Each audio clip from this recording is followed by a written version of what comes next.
You can't catch me. Aha! Tag, you're it. Now I'm tired.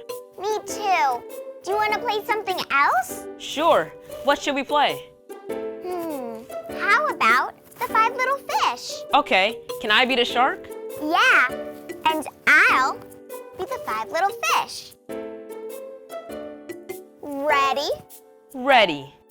5 little fish swimming in the sea, teasing Mr. Shark. You can't catch me.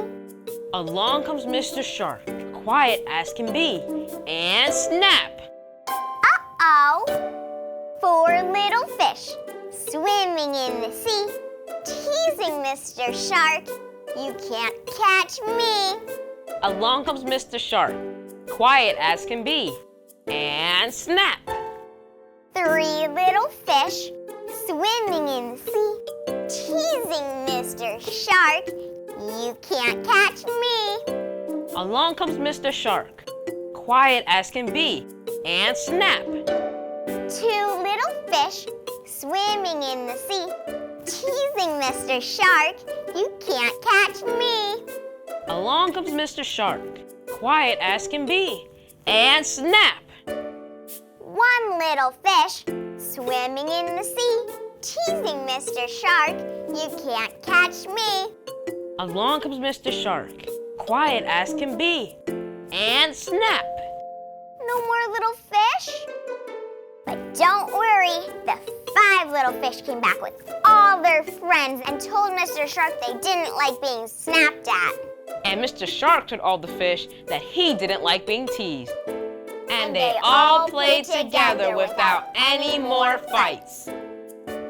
What do you want to play now? Let's see who can get more seashells. Okay.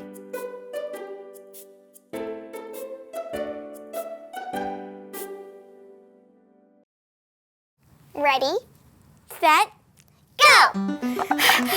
I got this. All right, and that goes there, and this goes there. Done! I win. I'm so fast, I'm like lightning. Yes! Slow down. You know what game I think we should play next? What? The tortoise and the hare? Look, I'm sorry for bragging.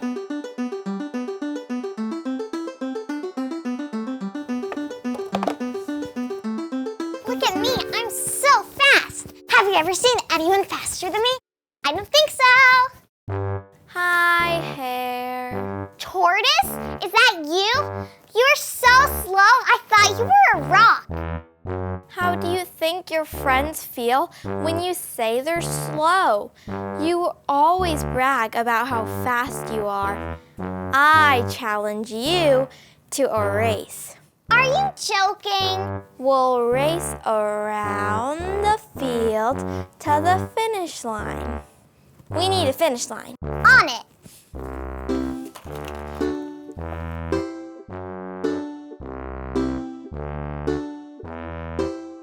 Ta-da! Nice!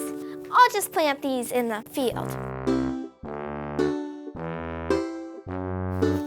Now we're ready for the race. Come on, Tortoise.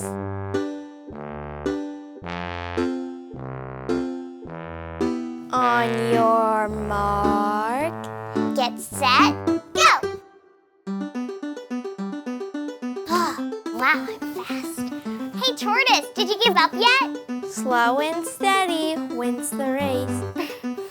You're so slow, I could eat all of this food and still win. Looks quite delicious. Slow and steady wins the race. Hey, Tortoise, you're so slow, I could take a nap and still win. All that food made me quite sleepy. Just one quick nap.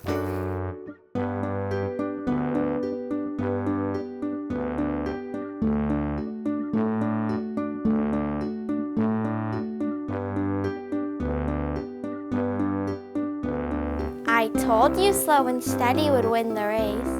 What? Oh, no! Why not fair. You might be fast, but you have a lot to learn about being a good friend. Good race. You know, he never gave up. Good race, my friend. And from then on, the tortoise and the hare Became very best friends. The end. We should have a contest to see who could jump the highest. How about we just jump together? Okay. 1, 2, 3, 4, 5, 6, 7, 8, 9, 10.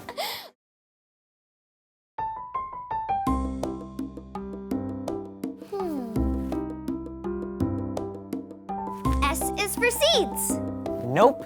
Guess again. You get one final guess, and you know it starts with S. Hey, that rhymes. S is for stinky sock. Is that it? No, ew. S is for submarine, silly. Well, Sailor, I think we run out of things in this playroom that start with S. Aha! But if the Mother Goose Club players set sail, I'm sure there's lots of things that we could find that start with S at sea. Aye, aye, sailor. The sailors went to sea, to see what they could see. But all that they could see was the bottom of the deep blue sea.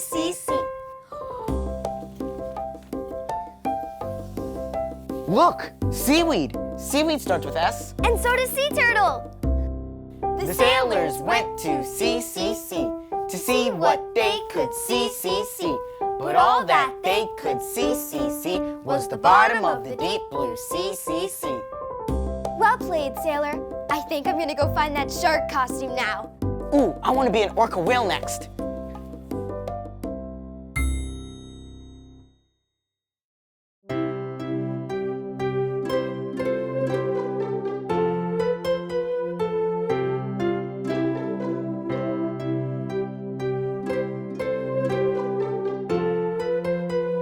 Guys, guess what? What is it? 1, 2, 3, 4, 5. Once I caught a fish alive. Huh? 6, 7, 8, 9, 10. Then I let him go again. Why did you let him go? Because he bit my finger so. Which finger did he bite? That little finger on my right. Oh! 1, 2, 3, 4, 5. Once I caught a fish alive. 6, 7, 8, 9, 10. Then I let him go again. Why did you let her go? Because I bit his finger so. And which finger did you bite? That little finger on the right.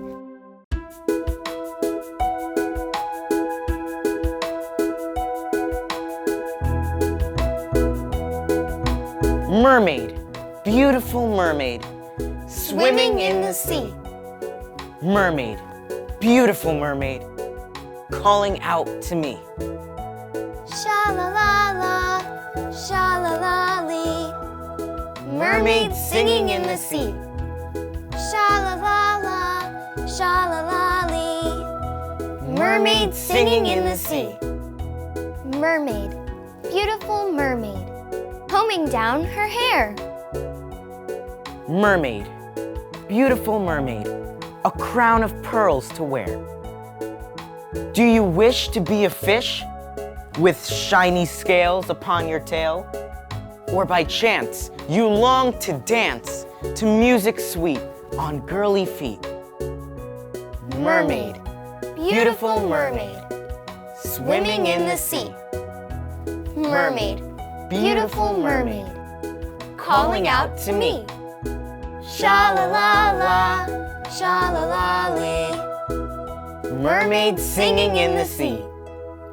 Sha-la-la-la, sha-la-la-lee. Mermaid singing in the sea.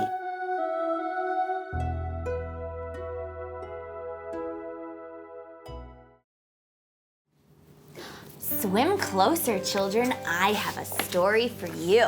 Story time! Tell it. I will. Okay. Once upon a time, very, very deep in the clear blue sea, there lived a little mermaid. I know this story. Maybe. But this story has been told by humans and merfolk for hundreds of years, and every time it's told, it's a little bit different. Tell it, please. Okay, so this little mermaid lived with her big sisters and her father. King Triton, ruler of the ocean. That's right. Her father ruled over all the creatures of the ocean, that is, except the wicked sea witch who was jealous of his power. Now, this little mermaid was a bright, thoughtful girl who was always asking questions about the world above the ocean. She carefully collected and studied all of the land objects that sank down to the ocean floor, like a ship's anchor, a fork, and especially a statue of a boy who had no fish tail, but instead 2 long legs on which to stand. At last, the little mermaid came of age and was allowed to rise up and explore the surface of the ocean. And there, she saw an enormous ship where a human prince was celebrating his birthday as well. As the little mermaid watched in wonder, a terrible storm struck, and the crashing waves knocked the prince from his ship. But the brave little mermaid battled the waves and swam with the prince to a nearby beach. Once the prince was safe on shore, the little mermaid sang him a song more beautiful than any human had ever heard before.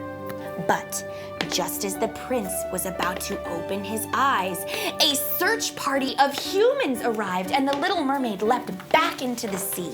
So the prince never got to see who saved his life. That's right. But the prince was determined to find this brave young woman whose beautiful voice he would never forget. And the little mermaid, who had also fallen in love with the prince, was now more determined than ever to find a way to live on land. Sea witch. That's right. The little mermaid went to the sea witch and begged her for a way to become human. The sea witch agreed to give the little mermaid legs, but only if the little mermaid gave the witch her beautiful voice. And worse, if the prince did not return the little mermaid's love and ever married another, the little mermaid would have to return to the ocean and belong to the sea witch forever. Why would she agree to that? Well, the little mermaid was brave and determined, and she might not have thought through all of the bad things that could happen. Plus, she was in love. Ew. In any case, the little mermaid agreed to the sea witch's deal and was given legs.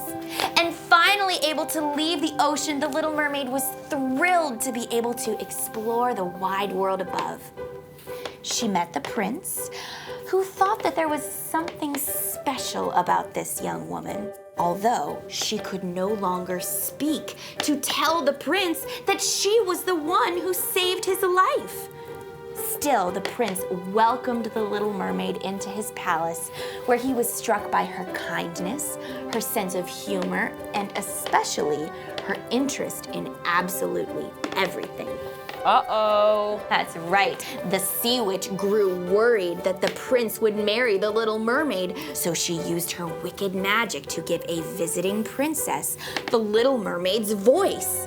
And upon hearing that beautiful voice, the prince thought that he had found the young woman who saved his life, and so he made plans to marry the human princess. Couldn't she write him a note or draw a picture or something? Well, the Little Mermaid did have one possibility. The Little Mermaid's sisters had gone to the sea witch and given her all of their beautiful hair in exchange for a dagger, which the Little Mermaid could use to stab the human princess and stop the wedding. But even though the Little Mermaid knew that she would have to return to the ocean and belong to the Sea Witch, the Little Mermaid would not hurt the human princess. On the day of the wedding, the Sea Witch came to claim the Little Mermaid. But the brave Little Mermaid used the magical dagger to stab the Sea Witch. And with that blow, the Sea Witch lost her power over the Little Mermaid and her voice returned. And the prince realized that it was the Little Mermaid who had saved him. And together, they battled the Sea Witch. The Sea Witch was defeated. That's right! The Little Mermaid was able to stay human, and she and the prince became wonderful rulers over their kingdom on land. But they also liked visiting her family's kingdom under the sea. And they lived happily ever after? Yes, they all lived happily ever after. That story was okay. Do you know any scarier ones? Well, once upon a time, Mother Goose Club Playhouse.